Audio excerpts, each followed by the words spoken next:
Mon quotidien d'aujourd'hui, lundi 14 octobre 2024. Thème: régner avec Christ. Régner avec Christ. Thèse de lecture, Ésaïe chapitre 60. Ésaïe chapitre 60, lisons à partir du verset 1 à 22. Ésaïe chapitre 60, le verset 1 à 22.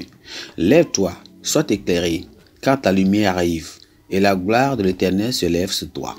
Voici les ténèbres couvrent la terre, et l'obscurité les peuples. Les peuples. Mais sur toi l'Éternel se lève, sur toi sa gloire apparaît.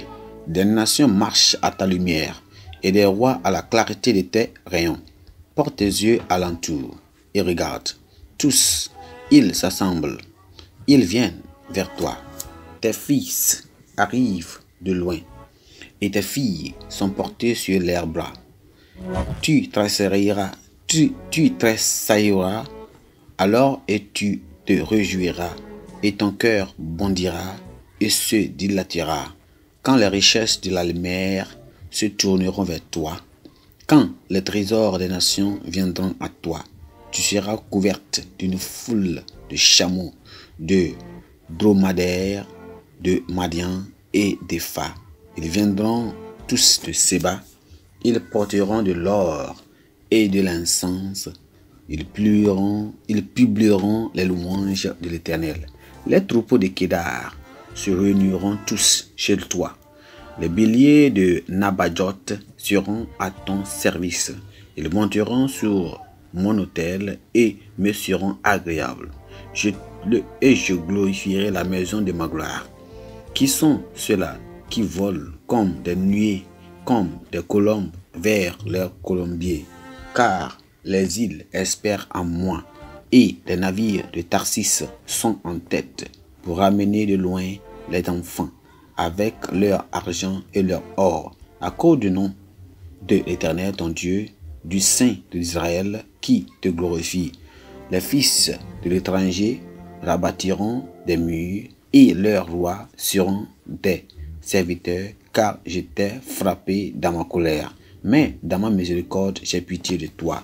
Tes paroles seront toujours ouvertes, elles ne seront fermées ni jour ni nuit, afin de laisser entrer chez toi les trésors des nations et leurs rois avec leur suite. Car la nation et le royaume qui ne te serviront pas périront. Ces nations-là seront exterminées. La gloire du Liban viendra chez toi, le cyprès, l'orme et le buis, tous ensemble pour orner le lieu de mon sanctuaire, et je glorifierai la place où reposent mes pieds.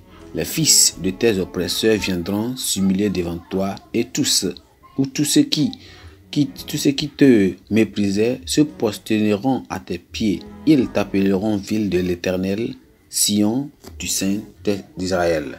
Au lieu que tu étais délaissé et haï, et que personne ne te parcourait, je ferai de toi un ornement pour toujours, un sujet de joie de génération en génération. Tu suceras le lait des nations, tu suceras la mamelle des rois, et tu sauras que je suis l'Éternel ton Dieu, ton Rédempteur, le puissant de Jacob. Au lieu de l'airain, je ferai venir de l'or, au lieu du fer, je ferai venir de l'argent, au lieu du bois, de l'airain, au lieu des pierres, du fer, et je ferai régner sur toi la paix et dominer la justice.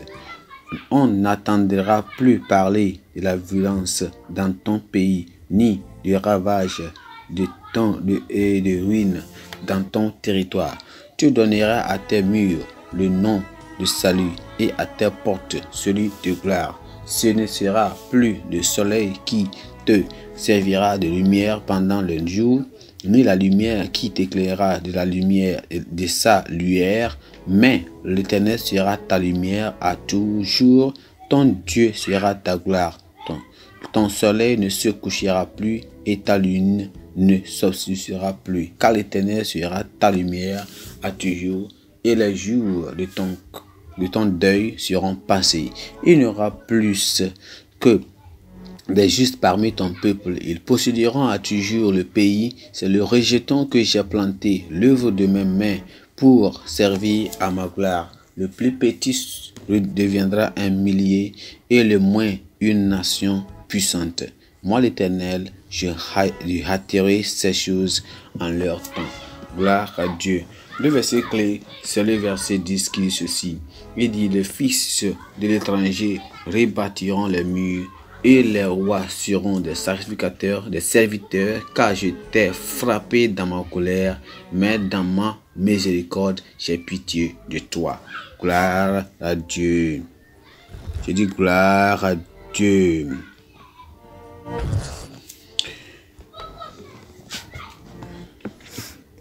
Beaucoup de gens considèrent la prophétie du retour de Christ comme incompréhensible et même improbable. Mais c'est parce que leur cœur est encore obscurci et incapable de contempler l'essence de la seconde venue de Christ. En d'autres termes, selon 1 Corinthiens chapitre 2, le verset 14, mais l'homme animal ne reçoit pas la chose de l'éternel, des choses de l'Esprit de Dieu, car elles sont une folie pour lui et ne peut les connaître parce que c'est spirituellement qu'on en juge. Isaïe prophétise maintenant la transformation glorieuse d'Israël lorsque le second avènement du Christ.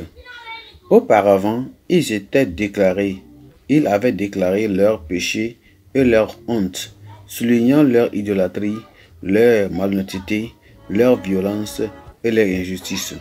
À cause de cette transgression, ils pendaient la faveur de Dieu, s'approvissaient et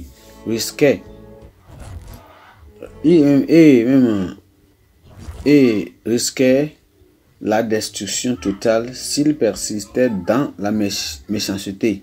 Cependant, la repentance allait permettre de retrouver la faveur divine, de sorte que sous le règne du Messie,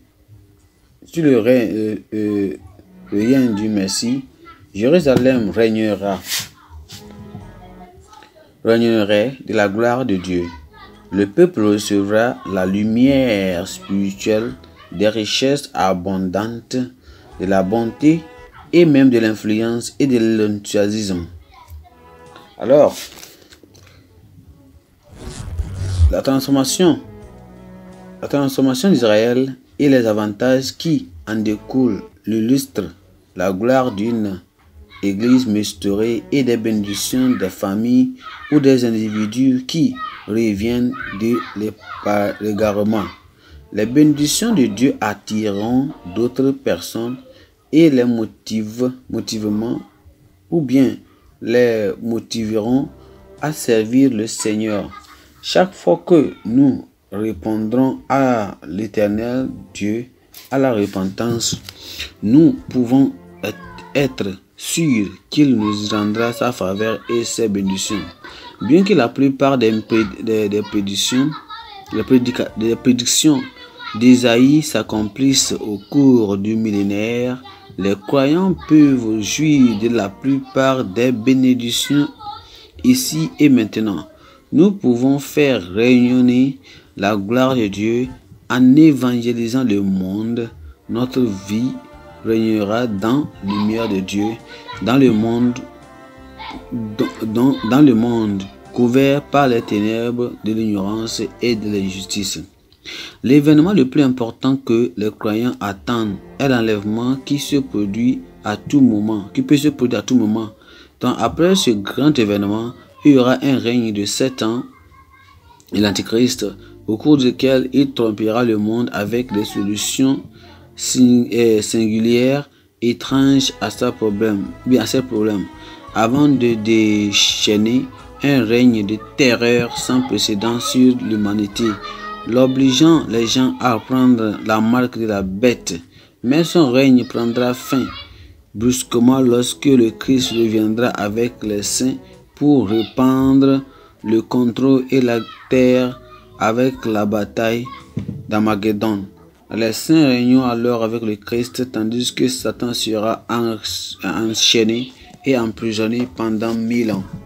Vous pouvez faire partie du règne millénaire de Christ et vous vous détournerez de tous vos péchés et recevez aujourd'hui comme votre Seigneur et Sauveur. Gloire à Dieu. Pensez du jour, ceux qui veulent régner avec le Christ doivent se conformer à ses commandements. Ceux qui veulent régner avec le Christ doivent se conformer à ses commandements. La Bible en est nom. Apocalypse chapitre 6 à 4. Apocalypse chapitre 4 à 6. Amen.